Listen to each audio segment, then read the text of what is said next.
Hello friends, தமிழ்நாட்டில் சென்னையில் உள்ள கல்லூரி விடுதியில் 3 மாணவர்களுக்கு மோகினி பிசாசால் நடந்த திகில் சம்பவத்தை பற்றி தாங்க பார்க்க போகிறோம். Welcome to my channel. இது மாதிரி அமானுஷமான திகில் சம்பவங்களை தெரிஞ்சுக்கொள்ள நம்ம சேனலை சப்ஸ்கிரைப் பண்ணிக்கோங்க. வாங்க வீடியோக்குள்ளே போகலாம். சென்னையில் உள்ள கல்லூரி விடுதியில் 3ஆம் ஆண்டு மெக்கானிக்கல் டிபார்ட்மெண்ட்டில் சிவாவும் தமிழ், சந்தோஷ் அவங்க மூவரும் படிச்சிட்டு இருக்காங்க. இவங்க 3 பேரும் நல்ல நண்பர்கள். அது இல்லாமல் இவங்க ஒரே கிளாஸு, ஒரே டிபார்ட்மெண்ட்டு, அது இல்லாமல் ஒரே ஹாஸ்டலு, ஒரே ரூமும் வேறு. இவங்க கல்லூரியில் 5th செமஸ்டர் எக்ஸாம் நடந்துகிட்ருக்குங்க. எக்ஸாம் நடந்து முடிஞ்ச உடனே எப்பயுமே கல்லூரியில் 2 காலம் 3 வார கால அளவுக்கு லீவு எப்பயுமே தருவாங்க. அதே மாதிரி இவங்களுக்கு 3 வார லீவு தரும்போது சிவா, தமிழ், சந்தோஷ் இவங்க என்ன பிளான் பண்ணுறாங்கன்னா, 1 வார காலகட்டம் நம்ம ஹாஸ்டல்லே இருந்துட்டு அதுக்கப்புறம் 2 வார காலகட்டம் நம்ம ஊருக்கு போயிடலாம், அங்கே இருக்கலாம் அப்படின்னு பிளான் பண்ணி இவங்க எல்லோரும் இங்கேயே இருக்காங்க. சொல்லப்போனால் ஹாஸ்டல் ஒரு 200 ரூமு கொண்டு ஒரு பெரிய ஹாஸ்டலுங்க. அதில் மொத்தமாகவே ஒரு 10 ரூமில் மட்டும்தான் பசங்களாம் இருக்காங்க. மற்றவங்க எல்லாருமே கிளம்பி ஊருக்கு போயிட்டாங்க. இவங்களும் சிவாவும், தமிழும், சந்தோஷ் இவங்க எல்லாருமே என்ன சொல்லிட்டாங்கன்னா, வீட்லேயும் ஃபோன் பண்ணி நாங்கள் நெக்ஸ்ட் வீக் தான் வரோம், இந்த வீக் ஃபுல்லாக இங்கே இருக்கிறோம், இங்கேருந்து எல்லாம் க்ளீன் பண்ணிட்டு வேலையெல்லாம் முடிச்சுட்டு வந்துடுறோம் அப்படிங்கிற மாதிரி அவங்க வீட்லேயும் சொல்லி பர்மிஷன் வாங்கி இங்கே தாங்க இருக்கிறாங்க. இந்த காலகட்டத்தில் எப்பவும் போல் இவங்க மார்னிங் ஒரு ஹாஸ்டல்னால் எப்பயுமே ஒரு 9:30 டைம் பக்கமாக தாங்க எப்பயுமே பசங்கள்லாம் எழுவாங்க. எழுந்துட்டு எப்பயும் போல் சாப்பிட்டுட்டு பசங்களோட வெளியே போய் கிரிக்கெட்டை விளாட்றாங்க. வெளியே படத்துக்கு போய்கிட்டு பசங்களோட ஜாலியாக தாங்க இருக்கிறாங்க. அந்த வாரத்தில் ஒரு 3 நாள் பக்கமாக இதே மாதிரி ரொட்டேஷனாக தாங்க போயிட்டுருக்குது. அவங்களும் ஜாலியாக தான் அங்கே என்ஜாய் பண்ணிட்டும் இருக்காங்க. அடுத்த நாளில் இருந்து அங்கே ஃபுல்லாக மழை பொழிய ஆரம்பிக்குதுங்க. விடிய காத்தில் இருந்து அன்றைக்கி நைட்டு ஃபுல்லாக மழை பெய்யுதுங்க. மழை பெய்யறனால இவங்களால எங்கேயும் வெளியவும் போக முடியல, விளையாடவும் முடியல, ரூம்லேயே தாங்க இருக்கிறாங்க. இதனால் என்னடா பண்ணுறது அப்படின்னு யோசிச்சுட்டு இருக்கும் போது தான் தமிழ் ஃபோனில் ஓஜா போர்டை பற்றி வீடியோ பார்க்குறாருங்க. அதில் அவங்க ஃபன்னாக பண்ணிகிட்டு இருக்கிறதையும் இதை பண்ணிகிட்டு இருக்கிறத பார்த்துட்டு இது மாதிரி நம்ம பண்ணால் என்ன அப்படின்னு அவர் யோசிச்சுக்கிட்டு நம்ம ஃப்ரெண்ட்ஸுங்கள்கிட்ட சொல்லலாம் அப்படின்ட்டு சிவாக்கிட்டேயும் சந்தோஷ்கிட்டேயும் சொல்கிறாங்க. இது சொன்னதுக்கப்புறமேட்டு சிவாவும் சந்தோஷும் சரி இது மாதிரி பண்ணலாம் அப்படின்ட்டு ஓஜா போர்டுக்கு என்னென்ன வேணுமோ அதுக்கான பொருள்லாம் அது மாதிரி எப்படி வரையணுமோ அதெல்லாம் வரைஞ்சி ரெடி பண்ணிகிட்ருக்காங்க. இது மாதிரி ரெடி பண்ணிகிட்டு இருக்கும் போது மற்ற பொருள்லாம் வேணும், இந்த பொருள்லாம் இங்கே இல்லைன்ட்டு சிவாவும் சந்தோஷம் வெளியே போய் கடையில் சாப்பாடு வாங்கிட்டு அதே மாதிரி அந்த பொருளையும் எல்லாத்தையும் வாங்கிட்டு வராருங்க ரூமுக்குள்ளே. அதுக்கப்புறமேட்டு அதுக்கான என்னென்ன ப்ரொசீஜரோ அதுக்கேற்ற மாதிரி வரைஞ்சி அதுக்கான இதெல்லாம் வச்சு ரெடி பண்ணுறாங்க. அதுக்கப்புறமேட்டு இந்த ஓஜா போர்டுக்கு நம்ம பேய்கிட்ட பேசணும், பேய் அழைக்கணும்னா அதுக்கான மந்திரங்க ஒன்று இருக்குங்க. அது தமிழ் ஃபோனில் கண்டுபிடிச்சி அந்த மந்திர வார்த்தைகள் எல்லாத்தையும் டவுன்லோட் பண்ணி ஒரு ரெக்கார்ட் பண்ணி வச்சுக்கிறாருங்க. ரெக்கார்ட் பண்ணி வச்சுட்டு 3 பேரும் என்ன பண்ணுறாங்கன்னா, சாப்பிட்டுட்டு ஒரு 10 மணிக்கு மேலே இது விளையாட ஆரம்பிக்கலாம் அப்படின்னு ஒரு ஃபன்னாக ஒரு முடிவெடுத்து பண்ணுறாங்க. ஆனால் இது பின்விளைவு எப்படி இருக்குன்னு அவங்களுக்கும் தெரியாமல் இது ஒரு ஃபன்னாக பண்ணுறதுனால யாரும் இதை பற்றி பெருசாக கண்டுக்கலைங்க. அதுக்கப்புறமேட்டு இவங்க என்ன பண்ணுறாங்கன்னா, ஒரு 10 மணி அளவில் 3 பேரும் அந்த ஓஜா போர்டை சுற்றி உட்காந்து இதுக்கப்புறமேட்டு 3 பேர் கையும் ஒட்டுக்க பிடிச்சி இதுக்கான இது மந்திர வார்த்தைகள் ஓடிட்டு இருக்கும் போது இதில் ஒருத்தர் அவங்க ரத்தத்தை விடணுங்க அந்த ஓஜா போர்டில். அந்த ரத்தத்தை யார் விடுறாருன்னா ஃபஸ்ட்டு தமிழ் தான் விடுறாரு. ஓகே இது கேம் தானே அப்படிங்கிற மாதிரி அவர் ஃபன்னாக தாங்க அந்த மாதிரி ரத்தத்தை விட்டுட்டு என்னை சுற்றி ஏதாச்சும் ஒரு ஆவி இருக்கா அப்படின்னு தமிழ் பேசுகிறாருங்க. சந்தோஷம் கேட்டுட்ருக்காரு. இது மாதிரி இவங்க 2 பேரும் கேட்டுட்டு இருக்கும்போது சிவா கொஞ்சம் பயத்தினால அவர் எதுவுமே பேசலைங்க. அவர் உட்காந்து மட்டும்தான் இருக்கார். இவங்க 2 பேரும் கேட்டுட்ருக்காங்க. கேட்டுட்ருக்கிற டைமில் மழை ஏற்கனவே பேஞ்சிட்டு இருக்கனால திடீர்னு மழை வேகமாக பெய்ய இடி இடித்து கரண்டெல்லாம் கட் ஆகிடுதுங்க. கரண்ட் கட் ஆனதுக்கப்புறமேட்டு அங்கே போர்டும் வெளிச்சமும் இல்லை. அது இல்லாமல் அந்த இது ஏற்றி வச்சு இந்த விளக்கு இந்த மாதிரி இதெல்லாம் காற்றுக்கு அமைஞ்சும் போயிடுதுங்க. என்னடா பண்ணுறது அப்படின்ட்டு உடனே சந்தோஷம் சிவாவும் எந்திரிச்சிடறாருங்க. எதுவுமே கூப்பிட்டு வரலை அப்படின்ட்டு இவங்க பாட்டுக்கு எந்திரிச்சிடறாங்க. இந்த ப்ரொசீஜரே என்னென்னா 3 பேர் ஒரு இடத்துல உட்காந்தாங்கன்னா 3 பேர் ஒட்டுக்காக தான் எந்திரிக்கணும். ஆனால் இது பண்ணாமல் இவங்க 2 பேரும் தனியாக எந்திரிச்சனால அதுக்கப்புறமேட்டு தாங்க இதுலேருந்து அமானுஷ புயலே வீச ஆரம்பிச்சிச்சு. தமிழை பொறுத்த வரைக்கும் ஒரு கெட்ட பழக்கம் இருக்குதுங்க. அவர் அடிக்கடி தம் அடிக்கிற பழக்கம் இருக்கனால அவர் என்ன பண்ணுறாருன்னா, ஹாஸ்டலில் இவங்க இருக்கிறது மேல் ஃப்ளோர் ஃபஸ்ட் ஃப்ளோரில் இருக்காருங்க. அதுலேருந்து கீழே எப்பயுமே ஒரு மரத்துக்கடியில் தம் அடிப்பாருங்க. அதே மாதிரி இன்றைக்கும் தம் அடிக்கிறதுக்கு எப்பயும் போல் கீழே அந்த மரத்துக்கடியில் தம் அடிச்சுக்கிட்டு சிறுநீர் கழிச்சிட்ருக்காருங்க. அந்த டைமில் வந்து அவருக்கு நேர ஆப்போசிட்டில் ஒரு 10 அடி தூரத்தில் வந்து ஒரு பெண்மணி வந்து மலையில் நனைஞ்சபடி வந்து நின்றுட்டுருக்காங்க. அவங்க பார்க்குறதுக்கு ரொம்ப அழகாகவும் ஆண்களை ஈர்க்கும் வகையிலையும் வந்து இருக்கிறாங்க. அதை பார்த்துட்டு வந்து இவரும் வந்து தமிழ் வந்து தம்மை கீழே போட்டுட்டு அந்த பெண்ணுக்கிட்ட பேச போகலாம், யார் என்னன்னு கேட்போம் அப்படின்னு வந்து அவங்ககிட்ட பேச போகும்போது அவர் அழகில் மயங்கிடுறாங்க. அதுக்கப்புறமேட்டு தமிழுக்கு என்ன நடந்தது ஏது நடந்ததுன்னு தெரிலங்க. அவரு கூட அந்த பெண்மணி கூடயே வந்து தமிழும் வந்து போய், அதாவது சொல்லப்போனால் இது வந்து ஒரு 18+ கண்டென்ட் மாதிரி இருக்குங்க. அது முடிஞ்ச அளவுக்கு நான் வந்து மறைச்சி உங்களுக்கு வந்து மூஞ்சி சுளிக்காத அளவுக்கு உங்களுக்கு நான் சொல்கிறேங்க. கண்டிப்பாக ஹஸ்பண்ட் அண்ட் ஒய்ஃபுக்குள்ளே என்னென்ன நடக்குமோ அந்த மாதிரி உடலுறவான விஷயங்கள் எல்லாமே வந்து தமிழ் வந்து அந்த பெண்மணி கூட வந்து வைத்து கொள்கிறாருங்க. தமிழ் வந்து கீழே இறங்கி போகும்போது ஒரு 10 மணி அளவில் இருக்குங்க. அவர் கீழே போய் ஒரு 11:30 வரைக்குமே மேலே வராதனால சிவாவும் வந்து இவருக்கு ஃபோன் பண்ணி எங்கடா இருக்க அப்படின்னு ஃபோன் பண்ணும்போது வந்து தமிழ் வந்து ஃபோனை எடுக்கலைங்க. ஃபோனை எடுக்காதனால சிவாவும் சரி வந்துடுவான் அப்படின்னு விட்டுட்டாருங்க. அதுக்கப்புறம் கொஞ்ச நேரம் கழித்து வந்து தமிழே வந்து மேலே வந்து ரூமுக்கு ஏறி வராருங்க. வந்தோட்டி வந்து சிவா கேள்வி கேட்குறாரு, எங்கடா போன இவ்வளோ நேரம், உனக்கு ஆனால் ஃபோன் பண்ண ஃபோனை எடுக்கலை அப்படின்னு வந்து சொல்ல, தமிழும் வந்து நீ ஃபோன் பண்ணது எனக்கு தெரிலடா, சைலண்டில் இருந்தது மொபைலு அப்படின்னு சொல்லிட்டு, இது மாதிரி ஒரு பொண்ணு கூட நான் போயிருந்தேன், அந்த பொண்ணு கூட உடலுறவில் இருந்தேன் அப்படிங்கிற விஷயத்த வந்து சிவா கிட்ட வந்து தமிழ் வந்து மறைச்சிட்டாருங்க. சிவாவும் சரி அப்படின்ட்டு வந்து அவரும் எதுவும் கண்டுக்கலைங்க. அவரும் அடுத்த நாள் எப்பவும் போல் வந்து சிவா, சந்தோஷ், தமிழ் இவங்க எல்லாருமே வந்து அங்கே இருக்க ஹாஸ்டல் பசங்க எல்லாருமே எப்பயும் போல் கிரிக்கெட் விளையாடிட்டு வெளியே கடையில் சாப்பிட்டுட்டு நைட்டும் சாப்பிட்டுட்டு எப்பயும் போல் ரூமுக்கு வராங்க. ரூமுக்கு வந்து படுத்துட்டு இருக்கும்போது தமிழ் வந்து நான் எப்பயும் போல் வந்து எந்திரிச்சு இன்றைக்கி அந்த பெண்மணி வந்திருக்காங்களா அப்படின்னு தெரிஞ்சுக்கலாம் அப்படின்ட்டு வந்து தமிழ் வந்து ரூம்லேருந்து வெளியே போகும்போது சிவா கூப்பிட்டு கேட்குறாருங்க, எங்கடா போகிற அப்படின்னு கேட்கும்போது தம் அடிச்சுட்டு வரேன் அப்படிங்கிற மாதிரி தமிழ் சொன்னோன்னே சிவாவும் சரி அப்படின்னு விட்டுட்டாருங்க. தமிழ் வந்து கீழே இறங்கி போய் ஒரு மணி நேரமாக வந்து அந்த பெண்மணிக்காக வெயிட் பண்ணிகிட்டே இருக்காங்க. ஆனால் அந்த பெண்மணி வரல. அதை பார்த்துட்டு அப்புறமேட்டு தமிழும் சரி ரூமுக்கு போகலாம் அப்படின்னு மேலே ஏறுற டைமில் வந்து அவங்க பேரை சொல்லி, தமிழ் இங்கே இருக்கேன் நான், இங்கே வா அப்படின்னு வந்து சொன்ன உடனே தமிழ் வந்து சந்தோஷத்தில் வந்து உடனே திரும்பி பார்க்குறாருங்க, அந்த பெண்மணி தான் வந்திருக்காங்களா அப்படின்ட்டு. அப்படின்னு பார்க்கும்போது ஆமாங்க கரெக்ட், அதே மாதிரி அந்த பெண்மணி தான் வந்திருக்காங்க. அதை பார்த்த உடனே தமிழ் எப்பவும் போல் அந்த பெண்மணி கூட வந்து தனியாக ஒரு மறைவான இடத்துக்கு போய் அவங்க வந்து உடல் உறவு எப்பயும் போல் வச்சுருக்காங்க.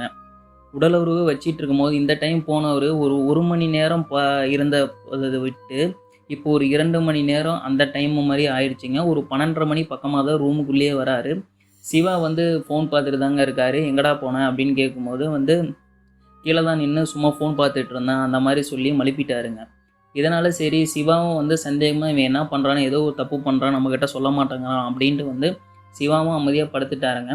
திருப்பி ஒரு 2 மணி நேரம் வந்து கழித்து வந்து சந்தோஷ் வந்து திடீர்னு வந்து எந்திரிச்சு அவர் பாட்டுக்கு டோரை திறந்து வந்து வெளியே போகிறாருங்க. இதை பார்த்த சிவா இவன் எங்கே போகிறான், ரெஸ்ட்ரூம் போகிற மாதிரி இருந்தால் கூட நம்ம ரூம்லேருந்து 10 ரூம் தள்ளி போனால் தானே ரெஸ்ட்ரூம், எதுக்கு கீழே போகிறான் அப்படின்னு நினச்சிக்கிட்டு சிவாவும் வந்து மறைமுகமாக பின்னாடியே வந்து போயிட்டுருக்காருங்க. பின்னாடியே போகும்போது இவர் எங்கே தமிழ் வந்து ஒரு பெண்ணை மீட் பண்ணாரோ அதே இடத்துல வந்து சந்தோஷம் போய் அந்த பெண்ணை வந்து மீட் பண்ணுறாருங்க. அந்த பெண்ணுக்கிட்ட வந்து பேசிட்டு இவங்க 2 பேரும் ஒரு இடத்துக்கு மறைமுகமான இடத்துக்கு போகிறாங்க. சிவாவும் இதை பார்த்துட்டு பின்னாடியே தாங்க போயிட்டுருக்காரு. இவர் பின்னாடியே போயிட்டு இருக்கும்போது யோசிச்சுட்டே போகிறாரு. சந்தோஷ் இதுக்கு முன்னாடி எந்த பொண்ணுக்கிட்டையும் பேசினதெல்லாம் அவன் பேசினாலும் நம்மக்கிட்ட சொல்லுவான். இந்த பெண்மணி யார், இவங்க கூட எப்படி அவன் போயிட்டுருக்கான், அந்த பெண்மணி பார்க்க ரொம்ப அழகாக இருக்காங்க, என்ன விஷயம் ஏதுன்னு தெரியலன்ட்டு வந்து இவரும் வந்து ஃபாலோ பண்ணிக்கிட்டு சிவாவும் போயிட்டே இருக்காருங்க.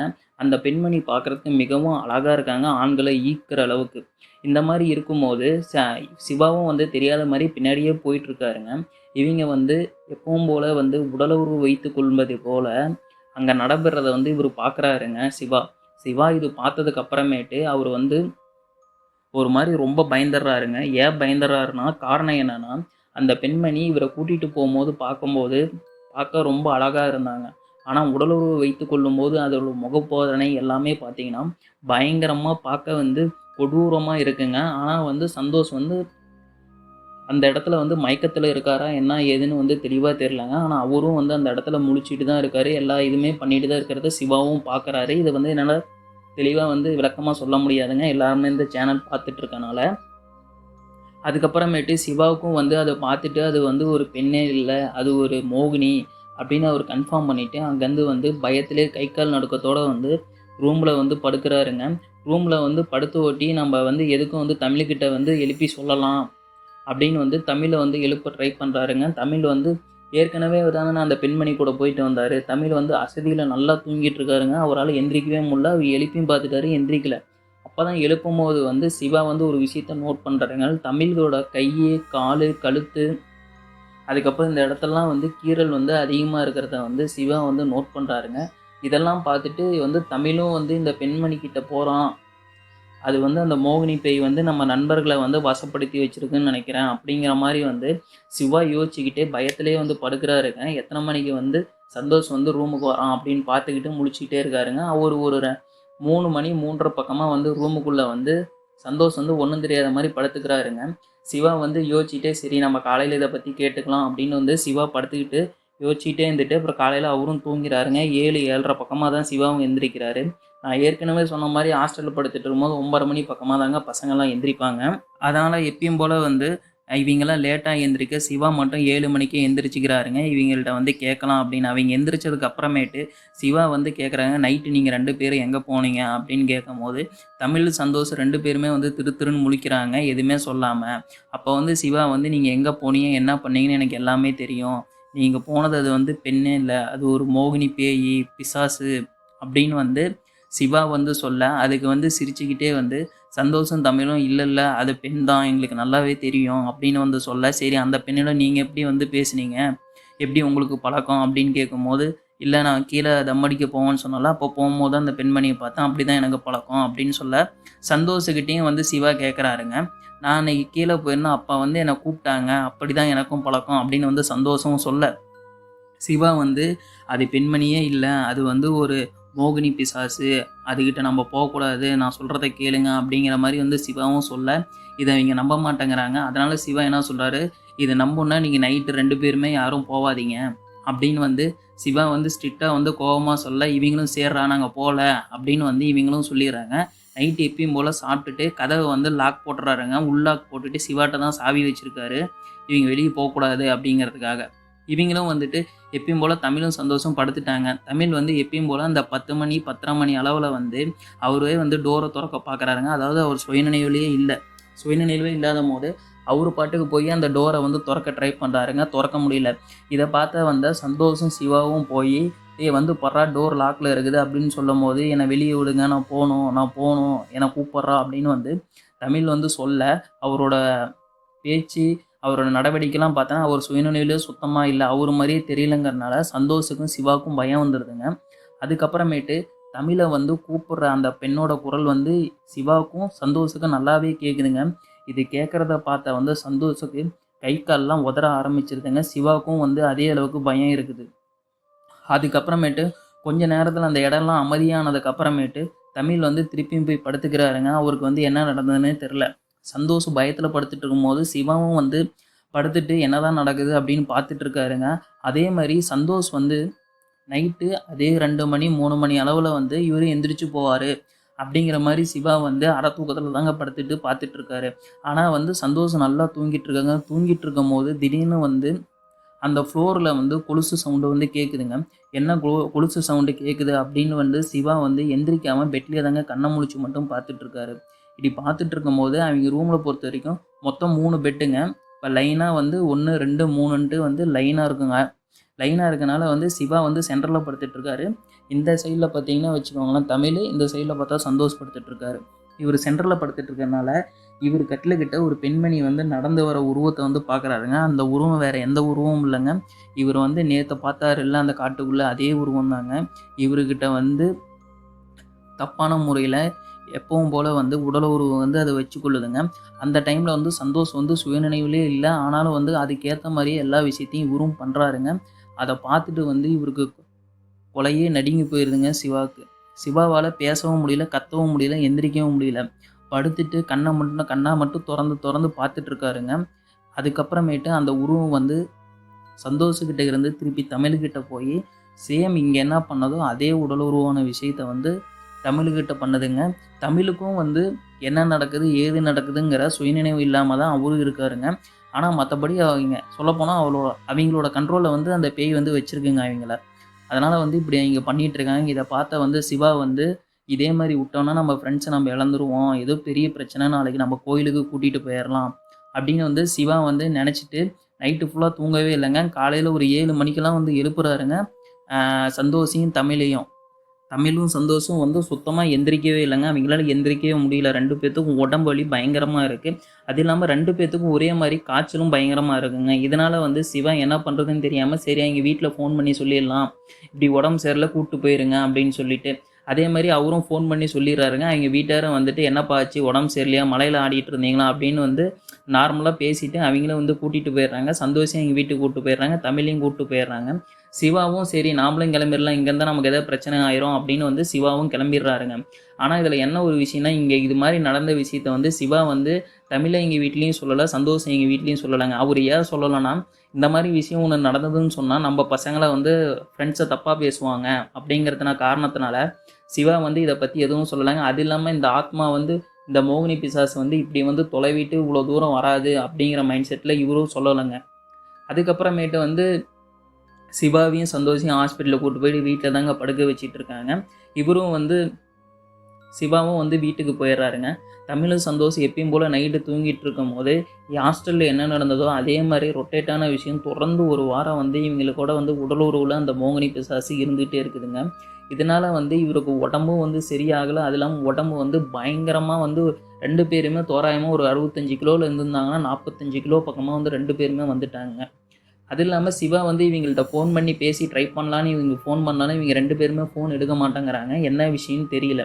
சிவாவும் சரி எங்கள் வீட்டில் இருக்கனால ஃபோன் எடுக்கல போல் அப்படின்னு ஃப்ரீ ஆகிட்டு அவனே கால் பண்ணுவான்ட்டு சிவாவும் கால் பண்ணுறதை நிறுத்திட்டாருங்க. அதுக்கப்புறம் திருப்பி இன்னும் 1 வீக் பக்கமாக போக வந்து தமிழோட வந்து உடல்நிலை வந்து ரொம்ப மோசமாக போகுதுங்க. மோசமாக போகிற காரணத்தினால வந்து என்ன பண்ணுறதுனே தெரியாமல் இவங்க வேறு பெரிய ஹாஸ்பிட்டலில் கூப்பிட்டு போகலாம் அப்படின்னு வந்து தமிழோட குடும்பத்தார் வந்து யோசிச்சுட்ருக்காங்க. அன்னைக்கு நைட்டே வந்து தமிழுக்கு வந்து என்ன நடந்ததுன்னு தெரிலங்க. இல்லை வந்து அந்த மோகினி கட்டுப்படுத்தி இவரை வந்து சூசைட் பண்ண வச்சதான்னு தெரில. இவரே வந்து அவரோட மின்விசிறியில் வந்து தூக்கு மாட்டி இறந்துட்டாருங்க. இது வந்து எங்கள் அம்மா வந்து 1 மணி 1:30 மணி அளவில் பையன் வந்து என்ன பண்ணுறான் அப்படின்னு பார்க்கும்போது இதை மாதிரி பார்த்து இந்த மாதிரி விஷயம் வந்து நடந்து தெரிஞ்சு வந்து சிவாவுக்கு வந்து ஃபோன் பண்ணுறாங்க. சிவாவும் வந்து இப்படி ஆயிடுச்சு அப்படின்னு வந்து ஃபீல் பண்ணிவிட்டு இங்கே வந்துட்டுருக்காங்க. வந்து அவர் ஃப்ரெண்டை வந்து பார்க்கும்போது பார்த்தா ஒரு ஃப்ரெண்டு மாதிரியே தெரியலையாங்க. ஃபேஸ் அந்தளவுக்கு கருப்பு கண்டி போய் ஃபேஸ் அப்படியே ஆள் வந்து ஒடுங்கி போய் உருகி போன மாதிரி இருக்கிறாங்க ஆள். அதை பார்த்துட்டு சிவா வந்து கன்ஃபார்மே பண்ணிட்டாருங்க, இது வந்து அந்த மோகினி பிசாசோட வேலை தான், அதால் தான் இப்படி ஆயிடுச்சு அப்படின்ட்டு வந்து சிவா வந்து கன்ஃபார்ம் பண்ணிட்டாங்க. என்னால் தான் என் ஃப்ரெண்டோட உயிர் போயிடுச்சு அப்படின்னு வந்து சிவா வந்து வருத்தத்தில் இருக்கும்போது அப்போ தான் வந்து திடீர்னு சந்தோஷை பற்றி யோசிக்கிறாருங்க. சந்தோஷம் என்ன பண்ணுறான்னு தெரில, அவனும் ஃபோன் எடுக்கல அப்படின்ட்டு வந்து சிவா அந்த காரியத்தெல்லாம் முடிச்சுட்டு சந்தோஷம் எங்கள் வீட்டுக்கு சும்மா நார்மலாக பார்க்குற மாதிரி போகிறாருங்க. பார்த்தா சிவா எப்படி இருந்தாரோ அதே மாதிரி சந்தோஷோட நிலைமையும் அதே மாதிரி இருக்குங்க. இதை பார்த்தனால சிவா வந்து மனசு கேட்காம அங்கே என்ன நடந்தது, இந்த மாதிரி நடந்த விஷயத்த எங்கள் அம்மா கிட்ட சொல்ல, எங்கள் அம்மாவும் சரி இந்த மாதிரி நடந்தது இப்போ சொல்கிறியப்பா, இதை முன்னாடியே சொல்லியிருக்கலாமே, என் பையனுக்கு ஏதாச்சும் ஒரு ஆயிருமோ அப்படின்னு அவங்க பயத்தில் உடனே வந்து குலதெய்வம் கோயிலுக்கு போகலாம் அப்படின்னு குலதெய்வம் கோயிலுக்கு வந்து கூட்டிகிட்டு போகிறாங்க. சந்தோஷால் வந்து அந்த காரில் கூட ஏறி உட்கார முடியலாங்க, அந்தளவுக்கு வந்து வீக் ஆகி போயிட்டார். சிவா தான் தூக்கி வந்து சந்தோஷ கார்லேயே உட்கார வைக்கிறாரு. சந்தோஷம் வந்து நடுவில் உட்காந்துட்ருக்காரு. சிவா சைடில், அதுக்கு சைடில் வந்து எங்கள் அம்மா உட்காந்துட்ருக்காங்க. சந்தோஷுக்கு அப்பாங்கிறதே யாரும் இல்லைங்க, எங்கள் அம்மா மட்டும்தான் சந்தோஷம் பார்த்துட்ருக்காங்க. அதனால் இவங்க 3 பேரும் வந்து டிரைவரை வச்சு காரில் வந்து கூட்டிகிட்டு போகும்போது அது வரைக்கும் அமைதியாக வந்துட்டு இருந்த சந்தோஷம் கோயில் பக்கமாக நெருங்க காரையே உழுக்குறாராங்க. காரையே ஓட்ட முடியல, காரையே வந்து ஆடுதாங்க. இவர் பண்ணுற இதில் கோயிலுக்கு வர முடியாது அப்படிங்கிறதுனால எப்படியே கஷ்டப்பட்டு வந்து சந்தோஷம் எங்கள் அம்மாவும் சிவாவும் வந்து சந்தோஷம் வந்து கட்டி பிடிச்சி கோயிலுக்குள்ளே கூட்டிகிட்டு போனதுக்கப்புறமேட்டு அவரோட ஆட்டம் அப்படியே நின்றுதாங்க. அதுக்கப்புறமேட்டு பூசாரி திண்ணூறு வச்சுட்டு ஒரு பூஜை மாதிரி வெச்சூல் மாதிரி பண்ணுறாருங்க. பண்ணிவிட்டு அவர் கணிச்சு வந்து என்ன நடந்தது, எப்பயிலேருந்து இந்த பிரச்சனை, என்னென்ன நடந்தது, இப்போ அவன் ஃப்ரெண்டு உயிர் போன வரைக்கும் எல்லா விஷயத்தையும் வந்து தெளிவாக சொல்கிறாருங்க பூசாரி. எல்லா விஷயம் சந்தோஷம் எங்கள் அம்மா வந்து பையனை எப்படி தான் நாங்கள் வந்து காப்பாற்றுறது அப்படின்னு வந்து பூசாரிக்கிட்ட வந்து கேட்க, பூசாரி வந்து சொல்கிறாருங்க, இன்றைக்கி வந்து எதுவுமே பண்ண முடியாதம்மா, இன்றைக்கி ஒரு நாள் மட்டும் நீங்கள் வந்து கோயிலே இருங்க அப்படிங்கிற விஷயத்த வந்து பூசாரி சொல்கிறாருங்க. இன்னொரு விஷயத்த சொல்ல மறந்துட்டேங்க, சந்தோஷோட வந்து கோயில் வந்து குலதெய்வம் கோயில் வந்து கருப்புசாமிங்க. அதனால் அந்த கருப்புசாமி கோயிலே வந்து அன்றைக்கி நைட்டு வந்து சந்தோஷம் எங்கள் அம்மாவும் சிவாவிங்க 3 பேருமே கோயிலில் தாங்க தங்குறாங்க. பூசாரி வந்து அவர் வீட்டுக்கு வந்து போயிடுறாங்க. நான் பூஜை சாமானம் எல்லாம் வாங்கணும், நான் வாங்கிட்டு வந்துடுறேன் அடுத்த நாள் காலையில் ஒரு 7 மணிக்குள்ளே அப்படின்னு வந்து பூசாரி சொல்லிட்டு தாங்க போகிறாரு. அது வரைக்கும் பையன் வந்து வெளியே போகக்கூடாது, நீங்களும் யாரும் வெளியே போகாதீங்க அப்படின்னு வந்து சொல்லிட்டு கிளம்புறாருங்க பூசாரி. அன்னைக்கு நைட்டு நல்லா தாங்க வந்து படுத்து சந்தோஷம் தூங்கிட்டு இருக்காரு. சிவாவும் அப்புறமேட்டு சந்தோஷம் எங்கள் அம்மா இவங்க 2 பேருமே வந்து தூங்காமல் முழிச்சிட்டு தாங்க இருக்காங்க. பையன் ஏது எந்திரிச்சோன்னு. சேம் அதே மாதிரி வந்து சந்தோஷம் வந்து ஒரு சுயநினைவு மறந்து அவர் எந்திரிச்சு வந்து வெளியே போகிறதுக்கு ட்ரை பண்ணுறாருங்க. அப்போ வந்து சந்தோஷம் வந்து அவங்க அம்மா வந்து பிடிச்சிட்டு சிவா வந்து எழுப்புறாருங்க. தம்பி எந்திரிப்பா அப்படிங்கிற மாதிரி. அப்போ தான் ஒரு அரை தூக்கத்தில் மாதிரி சிவா போயிருக்காரு. உடனே வந்து சிவா எந்திரிச்சோன்னே இப்படி போகிறத பார்த்துட்டு கோயிலில் இருக்க நீர் எடுத்துகிட்டு வந்து சந்தோஷோட நெத்தியில் வச்சு விட்றாருங்க. வச்சுட்டோன்னே வந்து சந்தோஷம் வந்து நார்மல் நிலைமையில வந்துடுறாரு. வந்ததுக்கு அப்புறமேட்டு இவங்க 3 பேருமே வந்து மறக்கவே முடியாத மாதிரி ஒரு விஷயத்த பார்க்குறாங்க கோயிலில் இருந்து. கோயிலில் வந்து இங்கேருந்து ஒரு 30 மீட்டர் தொலைவில் வந்து அந்த மோகினி பிசாசு வந்து அந்த இடத்துல நடந்துட்டு இருக்குங்க. இவங்களே பார்த்த மாதிரி கொடூரமாக. அது என்ன சொல்ல வருதுன்னா, உன் பையனை நீ வெளியே விட்டினா உன்னை கொன்றுவேன் அப்படிங்கிற மாதிரி அது நின்று பார்த்துட்டு இருக்குதுங்க. அதே மாதிரி இதை பார்த்த உடனே இவங்களுக்கு கொலையே நடுங்கி போய் கோவிலுக்கிட்டே நைட்டு 3 பேரும் தூங்காமல் சாமி காலுக்கடியிலே உட்காந்துட்டு இருக்காங்க. அதுக்கப்புறமேட்டு காலையில் விடிஞ்சு எப்பவும் போல் வந்து பூசாரி வந்து பூஜை சாமானம் இதெல்லாம் வாங்கிட்டு வந்து வெச்சூல் பண்ணி இதெல்லாம் பண்ணிகிட்டு இருக்கும் போது வந்து பூசாரி உடம்புல வந்து சாமி வந்துடுதுங்க. கருப்பு சாமி வந்ததுக்கு அப்புறமேட்டு சந்தோஷோட முடியை பிடிச்சி 2 ஆட்டம் ஆட்டினதுக்கு அப்புறமேட்டு அந்த உடம்புல அந்த மோகினி பிசாசு வருதுங்க. அந்த மோகினி பிசாசு வந்ததுக்கப்புறம் நீ யார், எதுக்காக வந்த, இந்த மாதிரி விஷயத்தெல்லாம் வந்து கேட்கும்போது அது எதுக்குமே வந்து வாயை திறக்காமல் எதுவுமே பேசாமல் சிரிச்சுட்டு மட்டும் அமைதியாக உட்காந்துக்கிட்டே இருக்குதுங்க. நீ இந்த பையனை விட்டு போகணுன்னு மட்டும் சொன்னால் மட்டும் இதுக்கு மட்டும் சொல்லுதுங்க. இல்லை நான் இவனை கூட்டிகிட்டு தான் போவேன் அப்படிங்கிற மாதிரி அந்த மோகினி பேய் வந்து பேச ஆரம்பிக்குதுங்க. இதுக்கப்புறமேட்டு இது சரிப்பட்டு வராது அப்படின்ட்டு வந்து பூசாரி உடம்புல இருக்கிற சாமி வந்து என்ன பண்ணுறாருன்னா சாட்டை எடுத்து வெளுக்க ஆரம்பிக்கிறாருங்க. வெளுக்க வந்து என்னை அடிக்காதீங்கன்னு அந்த மோகினி பேய் கத்தி என்னை பற்றி நான் சொல்கிறேன்னு அது வந்து அதோட விஷயத்தை பற்றி சொல்லுதுங்க. இவங்க கல்லூரி இருந்த விடுதி ஊரில் தான் நானும் இருந்தேன். எங்கள் வீட்டில் வந்து சண்டை பண்ணி இந்த காட்டுக்குள்ளே வந்ததுனால இங்கே இருந்த 2 பேர் குடித்து என்னை வந்து கற்பழித்து என்னை வந்து கொன்னுட்டாங்க. இதில் கொன்னதில் இருந்து நான் வந்து இந்த காட்டுக்குள்ளேயே தான் வந்து மோகினி பிசாசாக சுற்றிட்டு இருக்கேன். இப்படி சுற்றிட்டு இருக்கும் போது தான் இவங்க வந்து ஓஜா போர்டு மூலிமா வந்து என்னை வந்து அழைச்சி என்னை ஒழுங்காக வந்து இது பண்ணாமல் அதுலேருந்து பாதியே எந்திரிச்சதுனால தான் நான் இவங்க பின்னாடி வந்து பின்தொடர்ந்து வந்தேன். இவங்கள எனக்கு ரொம்ப பிடிச்சி போயிடுச்சு. ஒருத்தனை கூட்டிகிட்டு போயிட்டேன், இன்னொருத்தையும் நான் கூட்டிகிட்டு போயே அவனை விட்டுட்டு போக மாட்டேன் அப்படிங்கிற மாதிரி வந்து சிரிச்சுக்கிட்டே வந்து அந்த விஷயத்தை வந்து சொல்லுதுங்க அந்த மோகினி பிசாசு. அதை கேட்டுட்டு சாமி சாட்டை எடுத்து இன்னும் வந்து வெளுக்க ஆரம்பிக்கிறாருங்க.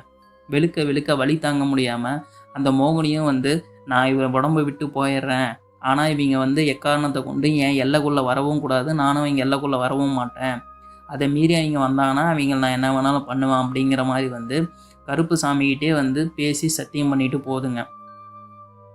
அதுக்கப்புறமேட்டு கருப்பு சாமி வந்து போனதுக்கு அப்புறமேட்டு பூசாரி வந்து என்ன சொல்கிறாருன்னா, நீங்கள் வந்து அந்த காலேஜை விட்டுட்டு வேறு காலேஜில் மாற்றிங்க, இதுக்கு மேலே இந்த பசங்களை அந்த இடத்துக்கு கூட்டிகிட்டும் போகாதீங்க, நீங்களும் போகாதீங்க அப்படின்னு சொல்லிட்டு அதுக்கப்புறமேட்டு வேறு கல்லூரியில் வந்து சேர்த்திடுறாங்க. இது வந்து ஒரு 2010 காலகட்டத்தில் வந்து நடந்தது அப்படின்னு வந்து சிவா வந்து இந்த விஷயத்த வந்து சொன்னாருங்க. அதே மாதிரி மோகினிங்கிறது வந்து ஒரு தீராத ஆசை, அதே மாதிரி ஒரு கொடூரமான டெத்து இந்த மாதிரி நடந்தால் மட்டும்தாங்க இந்த மாதிரி கன்னி பெண்கள் தான் வந்து மோகினியாக மாறுறது. இந்த மாதிரி மோகினியை பற்றி ஃபுல் டீட்டெயில் வந்து உங்களுக்கு வேணும், இதை பற்றி தனியாக ஒரு வீடியோ போடணும்னா கமெண்ட் பாக்ஸில் வந்து சொல்லுங்கள். இதுக்கான ஒரு தனி வீடியோ வந்து நான் க்ரியேட் பண்ணி போகிறேன். மீண்டும் வந்து அடுத்த வீடியோவில் வந்து நம்ம பார்க்கலாம்.